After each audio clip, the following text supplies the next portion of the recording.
C'est le roi de la pop sénégalaise, le Mbalak pour ceux qui connaissent, le ministre du peuple, l'homme d'affaires, l'homme de médias, l'homme de cœur aussi et d'action engagé dans de très nombreuses actions humanitaires. Tout cela en un seul homme. L'invité de l'entretien de France 24 aujourd'hui, c'est Youssou N'Dour. Bonjour. Bonjour. Et bienvenue à France 24. Merci d'être avec nous. Vous étiez à Paris le week-end dernier pour 3 concerts au Cirque d'Hiver, dont il y aurait beaucoup de choses à sortir, mais je voudrais retenir une seule chose. Vous avez fait lever le public plusieurs fois, mais notamment pour ceci, sur un pot pourri que vous avez chanté de 3 chansons. C'est tout un programme d'ailleurs. Oui. Partir, émigrer et solidarité. Et le public s'est levé pour répondre à ça. Alors évidemment, vous n'avez pas attendu l'actualité pour chanter cela, mais il y avait quand même une résonance très forte avec ce qui est en train de se passer en Europe, c'est-à-dire ces vagues, on les appelle les migrants ou les réfugiés, des centaines de milliers de personnes, probablement le mouvement de population le plus important depuis des décennies en Europe, qui est accueilli avec parfois de l'appréhension, de la crainte, pour ne pas dire de la peur. Alors il y a l'attitude de l'Allemagne, on la connaît, puis il y a aussi l'attitude certainement plus frileuse de la France, mais la France, c'est quand même un pays qui a une histoire particulière avec le Sénégal. C'est pour ça que je voudrais qu'on parle un peu de la France. Alors c'est sûr qu'il y a des mouvements de solidarité en France, on en voit tous les jours, mais il y a quand même globalement un débat particulier, un débat politique particulier qui a tendance à présenter ces gens un peu comme une menace dans un continent qui est certes riche, mais qui est en crise. Est-ce que vous avez, vous, Youssou N'Dour, vous êtes mondialement connu, les Français vous aiment. Est-ce que vous avez un message par rapport à ces craintes à lancer au peuple français ? Merci. Je crois que c'est une situation déplorable quand même. C'est une situation difficile. Et j'aime bien quand on sépare les réfugiés des immigrants, qui sont pratiquement tous les mêmes qui arrivent en Europe. Et je voudrais dire aussi que les hommes politiques un peu partout, et principalement en France, et par rapport au contexte, utilisent un tout petit peu trop cette actualité pour prendre des positions qui sont finalement des positions qui les arrangent, qui sont des positions pour arracher des voix par rapport aux élections qui sont devant eux. Et je voudrais dire que la France, le pays des droits de l'homme, la France qui, quand même, était engagée sur la colonisation énormément, a un rôle à jouer dans le cadre de l'accueil de tous ces gens-là. Et je pense rôle qu'elle semble ne plus tellement vouloir jouer, c'est ça le problème.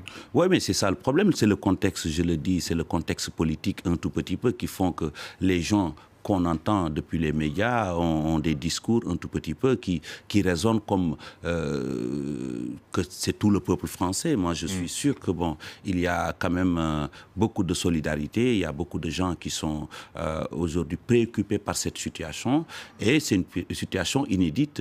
Et si on va un peu plus loin, on voit que c'est des conflits quand même qui ont pris du temps, et c'est des conflits aussi qui sont un peu allumés par des pays de l'Occident qui font certainement des fois des ingérences dans des pays des fois assez calmes où on n'entend pas en tout cas de guerre ou tout, et du coup on voit qu'il y a des conflits, on supporte l'autre camp et l'autre. Donc vous diriez à l'Europe, vous êtes intervenu dans un certain nombre de conflits, c'est un peu aussi votre responsabilité. Mais en fait, paradoxalement, en Syrie, on n'a pas voulu intervenir.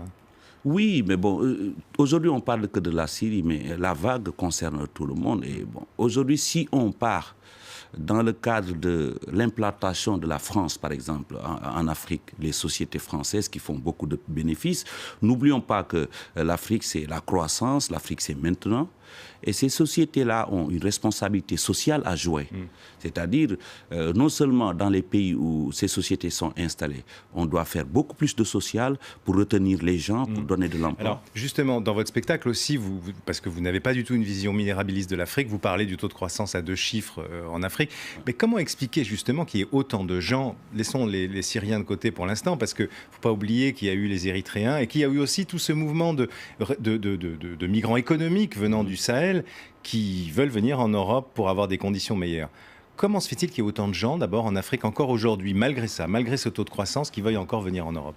Oui, mais je dois dire d'abord que ça bouge en Afrique. Ça, il faut le reconnaître. Au Sénégal, ça bouge. Au Congo-Brazzaville, en Côte d'Ivoire, en Guinée, partout, ça bouge.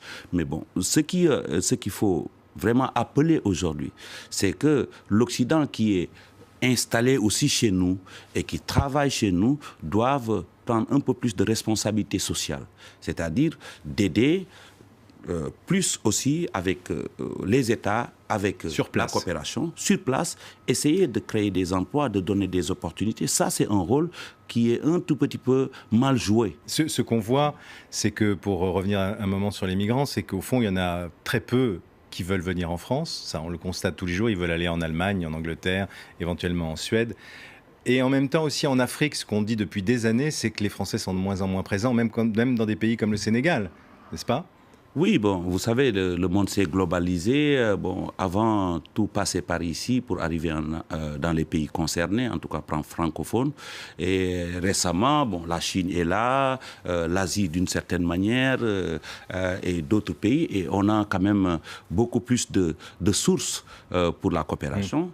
Et je pense que la France a un tout petit peu reculé par rapport à ça. Il n'est jamais trop tard pour bien faire, mais la France s'est endormie. Ça vous chagrine ? Ça vous chagrine ? Vous oui, sentez un peu français quand même, en raison des liens particuliers entre mais bien sûr, bon, ça ne nous plaît pas et nous pensons que le travail doit continuer et on doit encourager les entreprises qui sont installées en Afrique de jouer un rôle beaucoup plus social, d'accompagner les États pour la création d'emplois. Ça, on va stopper un tout petit peu, en tout cas atténuer.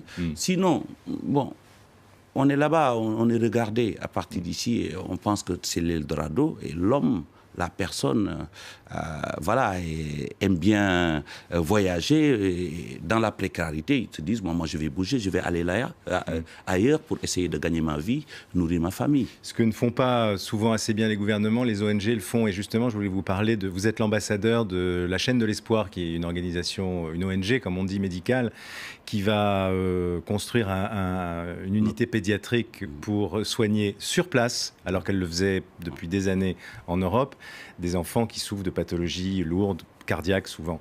Alain Deloche, qui est le fondateur de la Chaîne de l'Espoir, me disait que vous aviez beaucoup réfléchi avant d'accepter d'être l'ambassadeur. Pourquoi vous avez beaucoup réfléchi ? Mais parce que je pense qu'il fallait d'abord faire le point de tout ce qui s'est passé. Moi, j'ai accompagné la Chaîne de l'Espoir avec le professeur. Nous avons travaillé toujours pour envoyer des enfants ici ou des chirurgiens qui viennent en Afrique pour opérer. Il fallait être sûr qu'on trouve l'argent, il fallait être sûr que, bon, tout le monde était en accord pour réaliser ce projet. Et donc, vous avez pris ce dossier comme un homme d'affaires, au fond. Non, mais c'est important parce que, bon, si l'enfant, c'est tout. Donc, quand on s'engage sur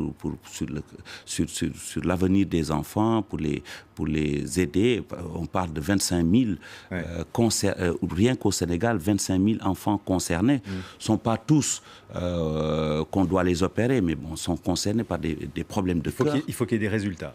Il faut qu'il y ait des résultats. C'est pour cela que bon, ce projet était important et j'ai accepté. Et nous avançons très, très, très bien. Et bientôt, j'espère, nous allons ouvrir cet hôpital qui va être un hub. C'est-à-dire, Dakar peut être un hub, accueillir déjà des enfants de toute la région, de toute la région et avoir aussi des succursales qui pourront être des salles d'attente en attendant d'être évacués sur Dakar pour les opérations. Et vous mettez évidemment votre carnet d'adresses à disposition de la Chaîne de l'Espoir, parce que vous êtes toujours ministre, vous avez toujours le rang de ministre au Sénégal. Il y a quelque chose qui tourne pas rond aussi, c'est qu'il semblerait que les médecins que forme la Chaîne de l'Espoir, il faut de plus en plus les former au Canada et au Vietnam, et on peut de moins en moins les former en France, puisqu'il y a des problèmes de visa, de réglementation. Ça aussi, c'est un retour en arrière, un recul. Quand même. Oui, mais bon, comme les autres pays aussi acceptent de les accueillir, le Vietnam, le Canada, nous savons que sur le cas du Sénégal, les médecins vont aller au Vietnam, être formés 6 mois, revenir. Il faut comprendre aussi que ces gens qui vont être formés pour cela vont pouvoir former d'autres. Donc voilà, la nature a horreur du vide. La France n'y est pas parce qu'il y a des problèmes de visa. On va ailleurs parce qu'ailleurs aussi, ont été formés dans de bonnes conditions. Alors Youssou N'Dour, un petit mot sur vous, parce qu'effectivement, vous avez, j'ai dit tout ce que vous faisiez avant, c'est beaucoup pour un seul homme. Il y a eu une expérience, une campagne politique pour la présidence au Sénégal, vous avez été ministre, il y a la chanson, la musique évidemment qui reste au centre. Dans 10 ans, vous serez encore sur scène ou vous serez, je sais pas, en politique, président du Sénégal? Vous voyez où dans 10 ans? Ben, je pense que actuellement la situation, en tout cas, comme j'existe, comme j'évolue, m'arrange très bien. Bon, je suis dans l'État du Sénégal, réfléchir, essayer d'aider et de conseiller le président transversalement. Je peux prendre mon micro, aller en tournée, jouer ma musique, ça me va très bien. Les deux me vont très bien. Bon, demain, on ne sait pas, mais bon, en tout cas, c'est le Sénégal qui m'a vu grandir depuis 13 ans. J'ai commencé ma carrière. Si le Sénégal a besoin de moi, je suis toujours disponible et je dois leur rendre la monnaie. Il y a une exception sénégalaise, hein, juste pour terminer là-dessus. Vous avez fait partie du mouvement qui a empêché le président Wade de se maintenir indéfiniment au pouvoir. Mais si vous regardez partout ailleurs, ils veulent tous rester jusqu'à leur mort président, hein. Bon, vous savez, la Constitution, c'est un contrat entre les co-citoyens. Et s'il y a des changements, il faut recontacter les gens quand même pour que les gens disent oui ou non. Et je dis tout le temps, chaque pays a ses réalités. C'est pas la peine non plus de trouver des pays qui sont stables et essayer d'allumer le feu. Arrivons toujours à dialoguer, arrivons à aller vers l'essentiel, c'est-à-dire une constitution, il faut la toucher quand le peuple il est d'accord. Parce que c'est le seul contrat qui lie quand même les gouvernés et les gouvernants. Et je pense qu'au Sénégal, nous avons donné le bon exemple et cela n'enlève en rien les mérites du président Wade. Mais sur cette question, nous n'étions pas d'accord, on s'est battu et je pense que le peuple a finalement décidé. Et aujourd'hui, on est avec le président Macky Sall qui trace une route de bonne gouvernance et qui essaie de respecter pratiquement, qui respecte. S'il ne sait pas, il respecte en tout cas le contrat qu'il a avec le peuple. Merci beaucoup Youssou N'Dour, merci beaucoup d'être passé à Paris, merci pour vos spectacles. Merci beaucoup. Et je suis sûr que tous ceux qui étaient au Cirque d'hiver comprendront pourquoi c'était une magnifique soirée. Merci. Merci. Et à bientôt.